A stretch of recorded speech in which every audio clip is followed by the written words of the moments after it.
वो दिन अब दूर नहीं पड़ी जब तुम खुद मेरे पास आओगी। दूरियां नजदीकियों में बदलने वाली, वो भी बहुत जल्दी। संजू सिर्फ मेरा है बेबे, और उसे सिर्फ मेरा ही बनना होगा। हम दोनों के बीच में कोई नहीं आ सकता। हम दोनों एक दूसरे के लिए बने हैं, तुम मेरे लिए और मैं तुम्हारे लिए।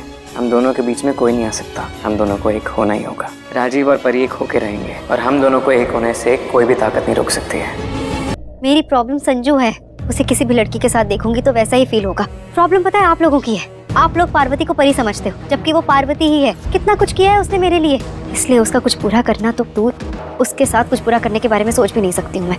ठीक है, जब तूने ठान ही लिया है कि वो परी नहीं है, पार्वती ही है, तो बात ही खत्म हो जाती है। लेकिन एक बार नीति सुन, एक बार तू सच्चे दिल से अपने दिल पर हाथ रख कर बोल, तेरे को लड़की कभी भी परी नहीं लगती? तुझे कभी भी ऐसा नहीं लगा कि वो संजू और तेरे बीच में आ सकती है? माता रानी। परिणीति के आने वाले एपिसोड में एक अलग ही ट्विस्ट देखने को मिलने वाला है। यहाँ पर नीति फंस गई है गुरविंदर की चाल में। अब भाई यहाँ पर नीति किसी तरीके से परी को लेकर आ गई थी घर पर, उसे लग रहा था कि इन्वेस्टर्स आएंगे और यहाँ पर राजीव और उसको साथ में देखेंगे, सब कुछ ठीक हो जाएगा। लेकिन यहाँ तो कुछ उल्टा ही हो रहा है। अब पहले तो गुरविंदर और नीति के बीच में बहस होती है। हमने देखा था कि बेबे भी भाई गुरप्रीत को बहुत कुछ सुना देती है, नौकरानी बोल देती है, जिसके बाद परी बोलती है कि भाई अगर आप इस तरीके की बेइज्जती करोगी यहाँ पर परी की माँ की, तो मैं इनको अपने घर लेके चली जाऊंगी। और यहाँ पर उसको लेके भी जाने वाली होती है, लेकिन राजीव और नीति उसको रोक लेते हैं। और यहाँ एक रोमांटिक सा सीन देखने को मिल रहा है राजीव और परी के बीच में। अब होता यह है कि नीति ना भाई परी और राजीव को एक दूसरे के करीब देख रही है, यहाँ पर रोमांटिक सीन्स देख रही है, तो भाई उसको बहुत बुरा लग रहा है। और यहाँ पर नीति ना अब क्या कर देती है, परी के ऊपर कॉफी डाल देती है। उसे लगता है कि शायद ये उसमें बिजी हो जाएगी और चेंज वेंज करने के लिए घर चली जाएगी, लेकिन ऐसा कुछ नहीं होता है। यहाँ पर तो परी पहुंच गई है वॉशरूम में और राजीव भी पहुंच जाता है। परी जिस वॉशरूम में जाती है ना, वो राजीव का ही रूम होता है और यहाँ पर राजीव ऑलरेडी होता है। और हम देख रहे हैं कि राजीव और परी के बीच में एक रोमांटिक सीन दोबारा देखने को मिल रहा है।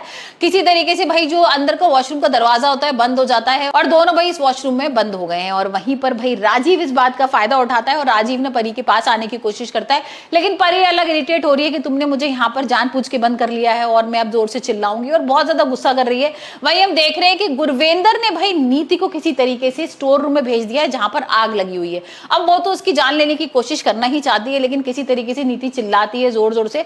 और राजीव और नीति का जो दरवाजा होता है ना स्टोर का और बाथरूम का, वो सेम ही होता है। यहाँ पर किसी तरीके से राजीव उस दरवाजे को तोड़ देता है, नीति को बाहर निकाल लेता है और यहाँ पर राजीव और नीति और परी एक साथ खड़े हुए हैं। यहाँ पर जो नीति है वो राजीव के गले लग जाती है, जिसके बाद भाई परी के होश उड़ जाते हैं। परी को बहुत बुरा लग रहा है, लेकिन नीति यहाँ पर अपने प्लान में कामयाब होगी। उसे लग रहा है कि इन दोनों को मैंने अलग कर दिया है। गले वाले मिलती है, रोती है, राजीव को कहती है कि भाई मैं तुम्हारे बिना रह नहीं सकती हूँ और तुम मुझे छोड़ के मत जाना। लेकिन इन्वेस्टर्स पीछे से देख रहे होते हैं और उनके सामने ये सच आ जाता है, नीति के बारे में जो अखबारों में सारी चीजें निकली थी वो सही है और उसने ही राजीव को जेल के अंदर भेजा था परी से चिढ़ने के लिए।